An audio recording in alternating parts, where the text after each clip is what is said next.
Prasad has criticized Rahul Gandhi on various fronts, often accusing him of lacking substance in his political strategies and questioning his leadership capabilities. He has targeted Jairam Ramesh, particularly on issues related to Congress party's stance and actions. Prasad has argued that Ramesh's criticism of the government is politically motivated and lacks a constructive approach. Prasad has also commented on Tejasvi Yadav, the RJD leader, especially in the context of Bihar politics. He has criticized Yadav's leadership and governance record, suggesting that his party has not delivered on its promises. दुनिया में बेबुनियाद बेफसूल बातें करने पर तो कोई बंदिश नहीं है। वहां सीपीएम की सरकार है? उनके बारे में कहा था ना, तो इसीलिए कि राहुल गांधी कॉन्स्टिट्यूंसी पर तो वो प्रिविलेज लाएंगे, तो लाए प्रिविलेज। अमित शाह ने बकायदे सदन में बताया किस तारीख को चिट्ठी लिखी, किस तारीख को अपने पूरे स्पेशल फोर्सेस को भेजा गया रेस्क्यू ऑपरेशन के लिए, ये सब बताया। तो चलिए,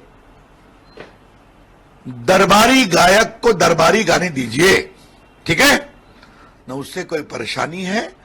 और मैं आग्रह करूंगा, कृपा करके वायनाड का मामला गंभीर मामला है, सैकड़ों की मौत हुई है, इसे राजनीति का खेल न बनाए। राहुल गांधी को कहना है कि ईडी का रेड उनके हो सकता है, वो लोग आएंगे तो चाय बिस्कुट से स्वागत करूंगा। क्यों ऐसा सपने में दिखाई पड़ रहा है क्या?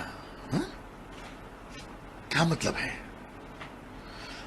ये काम तो अरविंद केजरीवाल करते थे, उनको भी सपने आते थे कि रेड होने वाला है। अब राहुल गांधी को भी आ रहा है। राहुल गांधी का ये स्तर हो गया है।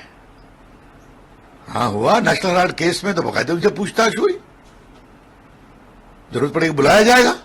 लेकिन ये ईडी का काम है, हमारा काम कौन है? कोर्ट का काम है।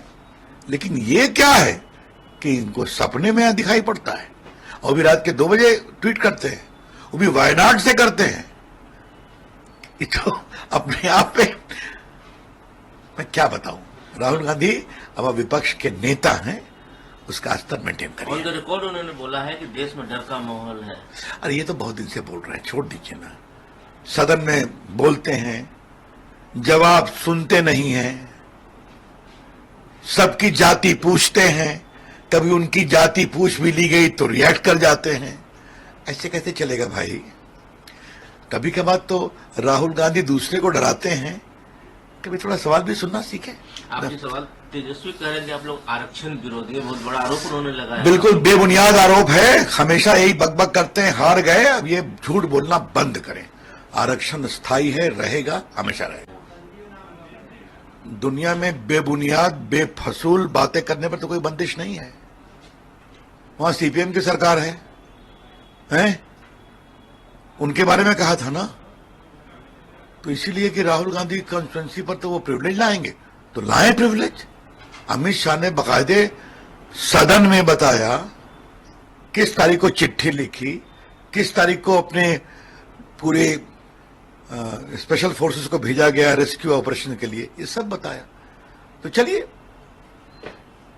दरबारी गायक को दरबारी गाने दीजिए, ठीक है न, उससे कोई परेशानी